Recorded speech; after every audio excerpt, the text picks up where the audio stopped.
Hey everybody, it's Rich Tola, and thanks for tuning in to Tola Talks. Hope you're having an awesome week. Speaking of weeks, we're exactly 2 weeks away from Christmas today.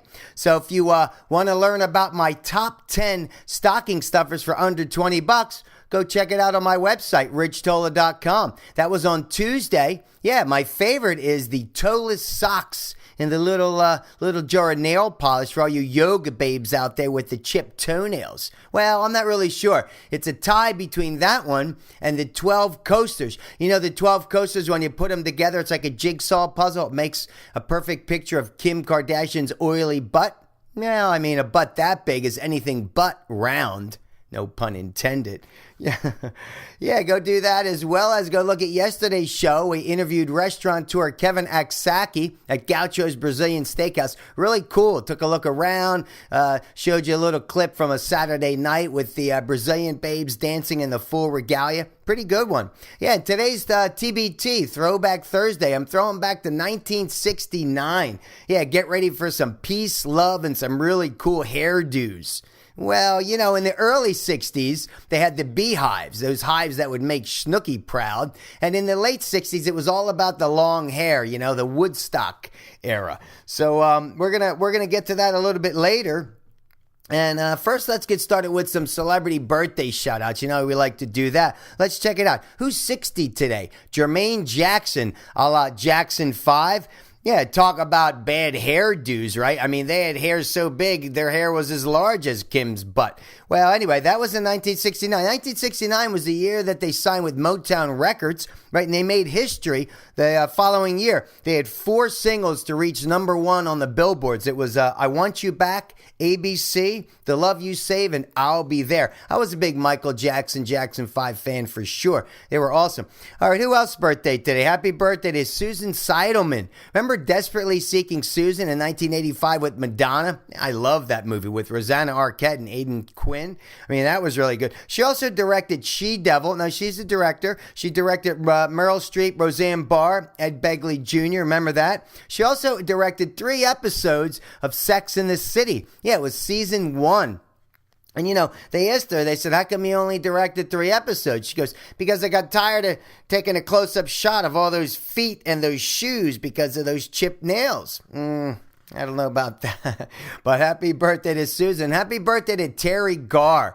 Everybody remembers Terry Garr. She's been around since 1963, I think, was her first credit. She was in MASH, Sonny and Cher Show, Star Trek, Room 222. Remember Room 222 from 1969 with Pete and Liz and Alice? Oof, now I'm showing my age for sure.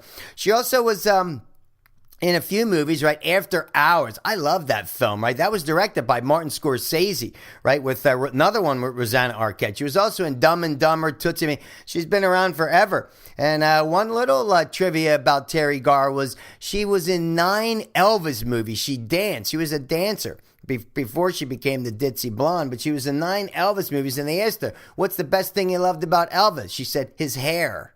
Well, I don't know, might have been his hips, but there you go. Couple of birthday shout-outs. Let's move on to Around the Globe for the latest news. There's some kind of interesting stories here. We're calling this first one, It's a Bird, It's a Plane, It's a Man? Yeah, anybody hear about this? In Denver, Colorado, there was a man living in the ceiling. Talk about strange. He was living in the ceiling of a Yard House. You know, Yard House restaurant, the beer place? Well, he was in the ceiling, and he fell through. He fell 20 feet behind a wall, behind one of the booths. I mean, when they opened it up, the guy was nude. The guy wasn't wearing any clothes.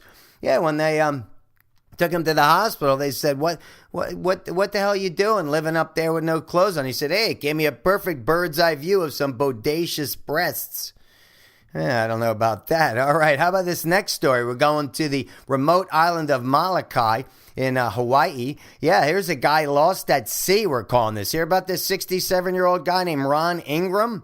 Yeah, he's a fisherman who his boat, he had a 25-foot sailboat that kind of got lost at sea. He was adrift for 12 days. Yeah, he said he was just about to give up, so he pieced together a radio, he said, with a coat hanger and some wire, right? And he was able to get a Navy boat to come pick him up. Yeah, he said the first place he was going was to visit a local bar. And they asked him, I said, what kept you alive? I mean, how did you have the fortitude to stay alive? Aside from you were a fisherman, you could fish. He said, I kept dreaming about Kim Kardashian's butt. I don't know why I'm on that today, guys, but I am. All right, how about this one? We're calling it Worst of the Worst. Anybody hear about this? This is a report by CarInsuranceCompany.com, and they basically ranked all the states of the United States, the 50 states plus the District of Columbia, based on a scoring system which had 5 parts to it. Right. Fatality rate per 100 million vehicles miles traveled. So 100 million vehicle miles traveled. Percentage of fatal crashes involved. They said failure to obey traffic laws. Right. Wait, let's do that again. Percentage of fatal crashes involved with failures to obey traffic laws. Man, this is complicated. Number 3 was fatal drunken driving. Crashes. Speeding crashes is number 4, and careless driving collisions is number 5. By the way, the states that ranked, South Carolina got number 1 for fatalities. Oklahoma got the number 1 for percentage crashes involved, right, disobeying the law. Montana was the drunken drivers. Hawaii is the speeding, and Delaware was the careless driving collisions. But ranking the top 10 overall, Montana and South Carolina tied for first. Texas, North Dakota, Delaware, Nevada, and Louisiana tied for 6th. Hawaii, 8th. Oklahoma and Missouri was 10th. Good. The best state. Check out the best state. Best driving records was Colorado. I mean, can you believe it? Yeah, and they wondered why, and they asked the question why. Guess why? Well, all the drivers switched over from alcohol to pot. No more drunken drivers, right? They're just a little dazed and confused. All right. On that note, let's go over to the Get Your Shit Together award. This is some serious stuff, people. No bullshit here, because this, hands down, this is the winner from New York City. Without even mentioning any names. Don't need to know. A drunk driver. Did you guys hear about this last night, 10 o'clock at night? A drunk driver, a female, okay, loses control in Midtown Manhattan, Herald Square on 34th Street between 5th and 6th. I know it well, right near Macy's right there. Well, this happened right in front of a Forever 21 store. She mowed down 6 people. And they said that there was a little girl. Well, they're not sure, but they said there most likely was a little girl trapped underneath the car. Okay. Fortunately, it wasn't not life-threatening. Nobody died, but there were some serious injuries. Okay. So this bozo is boozed up, right? They said there were 4 bodies that got thrown in the air. The one lady got hit by a car, went through the windshield, and ended up in a display case. They said where their feet were underneath the car. Pretty wild stuff. I mean, those are streets that I've walked many, many times. What do we do about this, okay? This driver said she rear-ended an SUV before turning around, driving the wrong way down the street, okay? Then she hits a Chevy Impala. She's driving a Mustang, right? Then she hits a yellow cab. So there was 3 vehicles, right? And then she plows into these pedestrians in front of the store. I don't know, people. This whole drunken driving. How many drunken driving Get Your Shit Together awards? Now, this is bad news. This woman should never be allowed to drive again. No, why not? You know, you can't be doing that. You can't be drunken driving. No, it's ridiculous. So the Get Your Shit Together award, hands down, goes to this woman in New York City.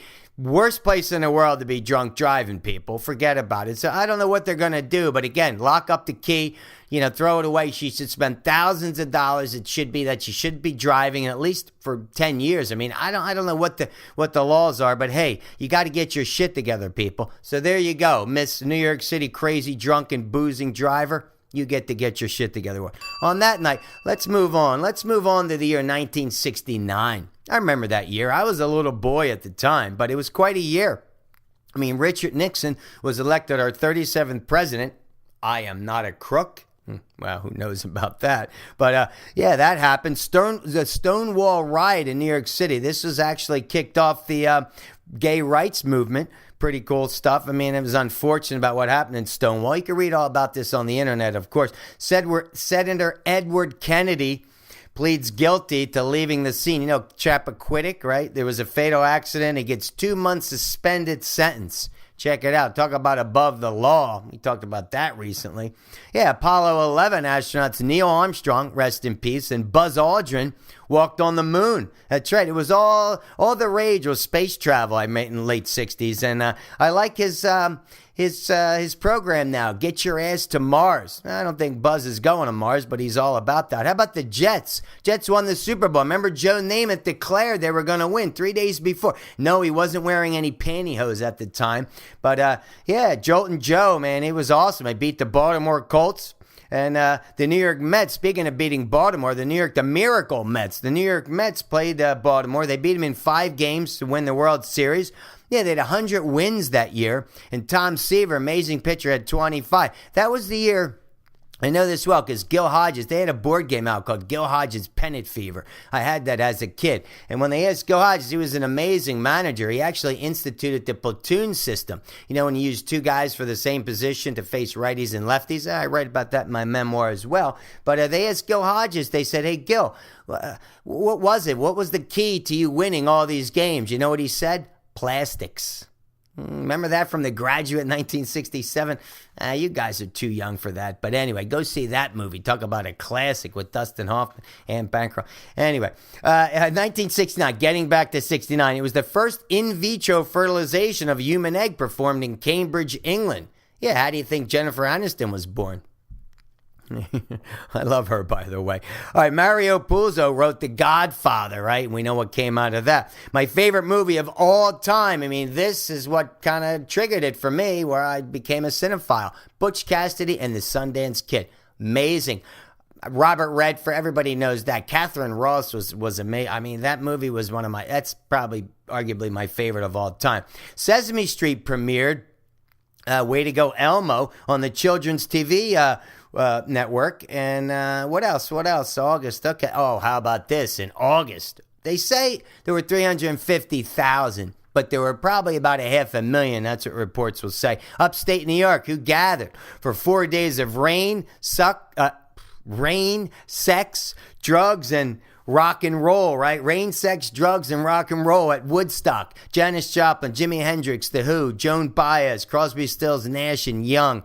You got Sly and the Family Stone, Jefferson Airplane. I mean, that was amazing. I did not make it there, that's for sure. But here's what I do know. Coming out of California, they said that there was 1,000 pounds of pot. Way to go. Some Cali Green that arrived on the scene, which kept those revelers going.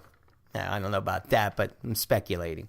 All right, the Beatles recorded their final album, Abbey Road. That was recorded September 26, 1969.